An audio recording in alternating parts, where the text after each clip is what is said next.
رسول اللہ میں حیران ہوں آقا، میں حیران ہوں یا رسول اللہ، آپ نے حلیمہ کا سینہ تو بھر دیا آقا میرے سرکار، آخر ایسا کیوں ہوا، آخر ایسا کیوں ہوا کہ یا رسول اللہ حلیمہ میں آپ کی برکت سے دودھ آیا، حلیمہ کی بکریوں کے تھن بھرے، حلیمہ کی اٹھنیوں کے تھن بھرے، تو میرے رسول آواز دیں گے گنبد خضرا سے، تصور میں آواز آئے گی، او میرے غلاموں، دراصل میرا اللہ یہ چاہتا ہے کہ میرے ماں باپ کا احسان بھی مجھ پر نہ رہے، تو حلیمہ کا احسان کیسا، اللہ نے حلیمہ کو غریب کیا، اس کے بعد میرے صدقے امیر کیا، تاکہ دنیا کہے حلیمہ نے محمد پہ احسان نہیں کیا، مصطفیٰ نے حلیمہ پہ احسان کیا ہے کہ حلیمہ کا گھر بھر دیا ہے۔ اس کے بعد کیا ہوا، اب میں بہت تفصیل نہیں جا سکتا، یا رسول اللہ دیر نہ کرے تشریف لائے، اللہ اکبر، میرے آقا میرے مصطفیٰ میرے مجتبی کو حلیمہ لے کر کے چلی،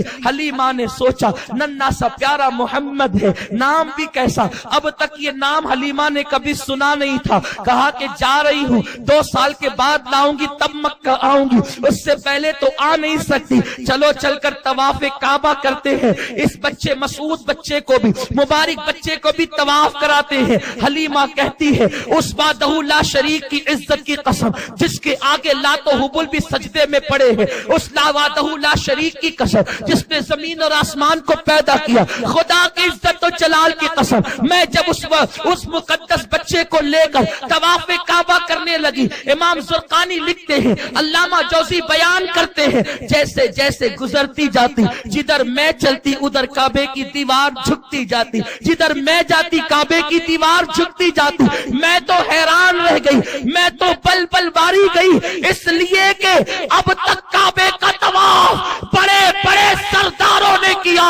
نبیوں نے کیا، اماموں نے کیا، انبیاء نے کیا، اصفیاء نے کیا، اولیاء نے کیا، طیبوں نے کیا، طاہروں نے کیا، سب نے کیا، لیکن یہ کون ہے جو ان سے بڑا آیا ہے، کسی کے لیے کعبے کی دیوار جھکتی نہیں، یہ کون ہے کہ دیوار کعبہ جھکتی ہے؟ میں نے سوچا چلو حجر اسود چوم بھی لوں چموا بھی لوں، اس وقت میری آنکھوں نے ایک عجیب و غریب منظر دیکھا، ایک عجیب و غریب منظر دیکھا کہ اللہ اکبر، میں سورت کو لے کر کے سر کو لے کر کے میں جاتی ہوں حجر اسود کی طرف، حجر اسود اپنی جگہ سے نکلتا ہے، اس سے پہلے کہ محمد حجر کو چومے، حجر نکل کر مصطفیٰ کو چومتا ہے، یہ میرے نبی کی میلاد، اللہ اکبر، وہ لے کر جاتی ہے،